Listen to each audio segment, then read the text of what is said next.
Pánico en Wall Street, Trump y el declive de Estados Unidos. Bueno, vamos a ver. Nos dice David Alfonso Rivera Ruiz lo siguiente. Adrián, ¿qué opinas de esta estrategia política tan errática de Trump, de contradicciones constantes, amenazas a aliados y enemigos y rectificaciones a los pocos días y constantes mensajes grandilocuentes que en muchos casos son indignantes, Gaza, Canadá, etcétera, y en otros algo sensatos? Rusia fue presionada, USAID, etcétera. ¿Es una manera de confundir a sus rivales o más bien es una muestra de improvisación sobre la marcha porque no sabe cómo lidiar con todos los desafíos políticos y económicos de Estados Unidos? Una estrategia completamente diferente a la de Rusia y China, que se han mantenido muy firmes en sus posiciones, cero contradicciones y fanfarronadas. Bueno, vamos a ver. En las alternativas que tú planteas, yo diría que puede ser un poco de las dos cosas. Evidentemente tenemos las características personales de Donald Trump, pero hay que tener en cuenta lo absolutamente llamativa que es esta presidencia, como lo fue la primera, y lo absolutamente llamativa que ha sido la presidencia de Joe Biden, ¿no? Con algo claramente impresentable, ¿no? Desde un punto de vista de capacidad personal, de actitud, etcétera, ¿no? Bien, esto seguramente no es casualidad, responde a una situación crítica de Estados Unidos, ¿no? Es decir, es imposible entender, seguramente tampoco la figura de Joe Biden, pero ahora no vamos a hablar de eso, la figura de Donald Trump y su forma de actuar si no lo enmarcamos en esa situación crítica de Estados Unidos, externa e internamente, es decir, como poder mundial y en cuanto a su propia supervivencia como país, ¿no? Y esta es una cuestión clave, ¿no? Porque frente a la estrategia clásica de Estados Unidos, que ha sido, digamos, desde los años 90, muy claramente a partir del año 92, ha terminado la Guerra Fría, somos los dueños del mundo, doctrina Wolfowitz en el ámbito geopolítico, expansión del neoliberalismo, todo esto, claro, siguiendo las estrategias de las grandes corporaciones que controlan Estados Unidos, ¿no? Y en el ámbito sociocultural, expansión del posmocapitalismo, de eso que luego se ha llamado el wokismo, ¿no? Esas corrientes culturales caóticas, destructivas y absurdas, ¿no? Como el posmofeminismo, la manipulación de las minorías sexuales, las migraciones masivas siempre para objetivos corporativos, el catastrofismo climático, el fomento a toda costa del individualismo y la, eh, el cuestionamiento de las comunidades humanas de todo tipo, ¿no? Bien, todo esto ha sido una estrategia liderada por fundamentalmente la oligarquía financiera y las grandes multinacionales, y que poco a poco han generado una evolución tal que ha llevado, por un lado, a que el poder de Estados Unidos en el mundo sea claramente cuestionado y, por otro lado, a que Estados Unidos internamente se encuentre en una situación cada vez más difícil, socialmente, demográficamente y económicamente, ¿no? Hasta una situación que podríamos calificar de inviabilidad económica, claro, ¿no? Bueno, es ante esa situación tan crítica es cuando surgen movimientos alternativos, pero claro, los movimientos alternativos en Estados Unidos ahora también es cada vez más difícil en Europa, pero en Estados Unidos prácticamente nunca han surgido como movimientos realmente populares, ¿no? Los medios de comunicación, la educación, la política están tan controlados por las grandes fortunas que al final todo lo hacen las grandes fortunas, ¿no? La tesis y la antítesis y la síntesis, si queréis, ¿no?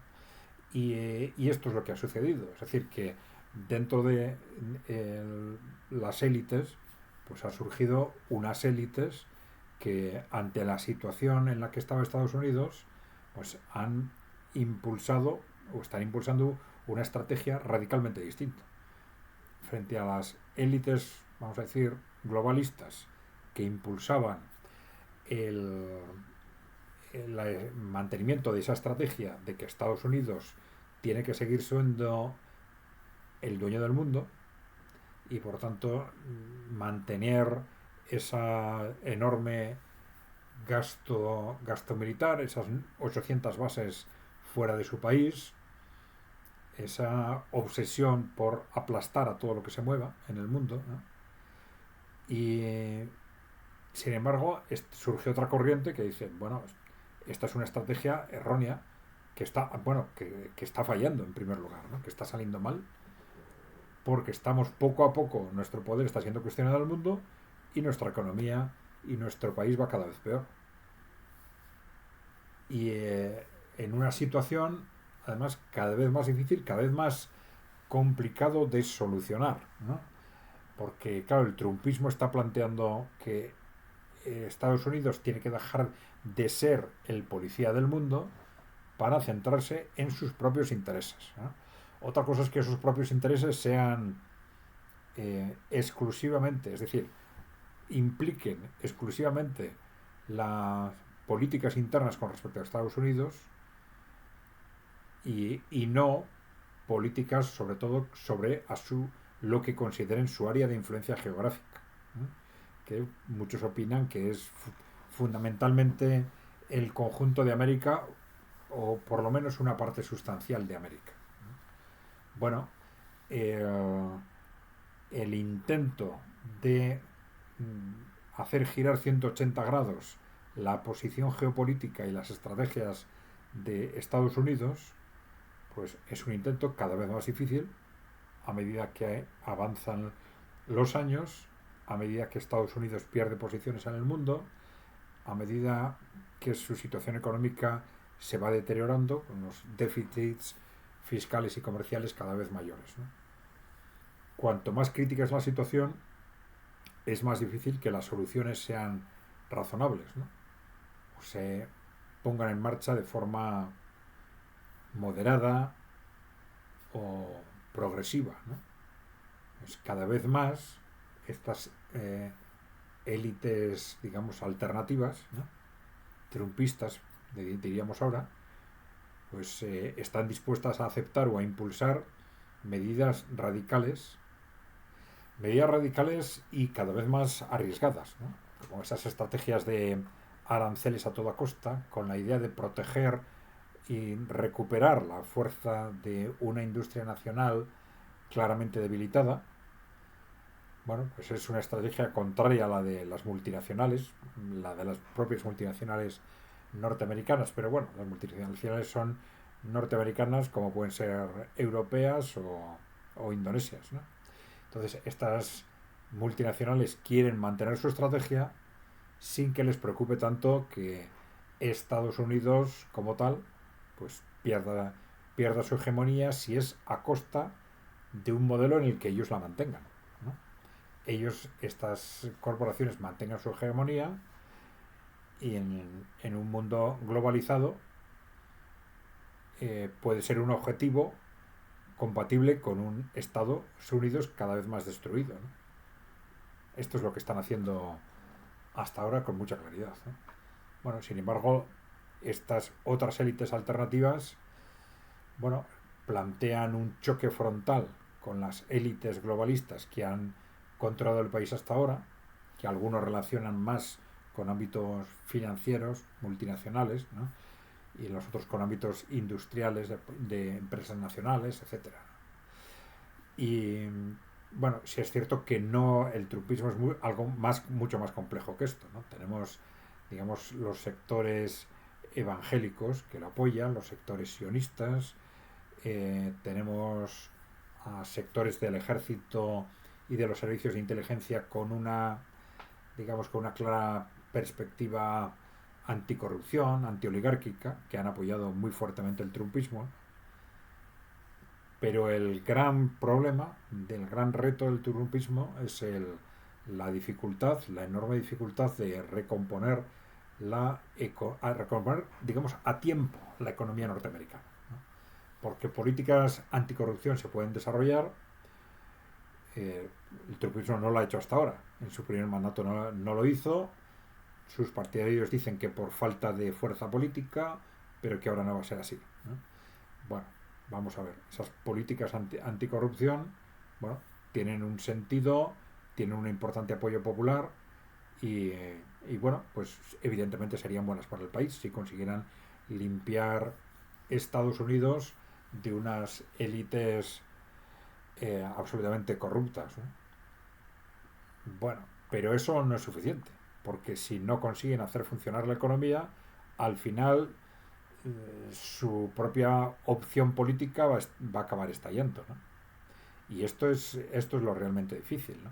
Esta improvisación de los aranceles gestionados de forma bastante bárbara, pues también, independientemente de que el estilo personal de Trump evidentemente influye en todo esto, ¿no? Pero también responden a un contexto, digamos, dramático, de pánico por parte de las élites norteamericanas que ven que cada vez tienen menos tiempo, que cada vez les queda menos tiempo antes de que su país estalle económicamente y cuando un país estalla económicamente acaba estallando también socialmente, ¿no? Bueno, yo creo que esta es la cuestión que no podemos olvidar cada vez que intentamos valorar el trumpismo, lo que hay detrás del trumpismo, etcétera, ¿no? Es, por un lado, un movimiento que puede ser tremendamente interesante desde el punto de vista de la evolución conjunta del mundo hacia un mundo multipolar, porque ese concepto de retirarse de ser policía del mundo, bueno, pues ayuda a la evolución de ese mundo multipolar, es compatible con él, ¿no? Pero, claro, todo eso gestionado no de forma moderada, sino en un contexto de verdadero pánico por su propia situación económica, pues puede llevar en direcciones imprevistas en cualquier momento, ¿no? En cualquier momento, si se produce un estallido pues, de carácter económico en Estados Unidos. Y esto es algo que ellos saben que puede suceder. Puede suceder porque, claro, las medidas radicales en el ámbito del comercio exterior, de los aranceles, etcétera, son medidas con las cuales se sabe que el efecto a corto plazo va a ser negativo. Ese efecto inflacionario lo conocen perfectamente ellos, ¿no? Son estrategias que pretenden objetivos de largo plazo. Es decir, que gracias a esas medidas arancelarias que van a hacer daño a corto plazo, consigamos a largo plazo reactivar nuestra capacidad productiva en determinados sectores, ¿no? Bueno, pues esta es la gran cuestión. En un país en situación tan difícil, hacer apuestas de largo plazo es complicado, por mucho que sean seguramente necesarias, ¿eh? Por mucho que sean necesarias, no estoy diciendo que esas estrategias arancelarias sean las que Estados Unidos tiene que adoptar, o por lo menos no solo estas. Estados Unidos probablemente necesita efectivamente reactivar su actividad productiva. Esto implica políticas sectoriales en los cuales aranceles gestionados de forma racional podrían ser un instrumento, pero claro, no es un instrumento que por sí mismo vaya a resolver todos los problemas. Hace falta una política sectorial agresiva, una política industrial muy intervencionista y hay muchas dudas de que Estados Unidos esté preparado para ello, incluso ideológicamente. Bien, dejarnos preguntas y comentarios y no os olvidéis de darle a la tecla de suscribirse si no estáis suscritos. Un saludo.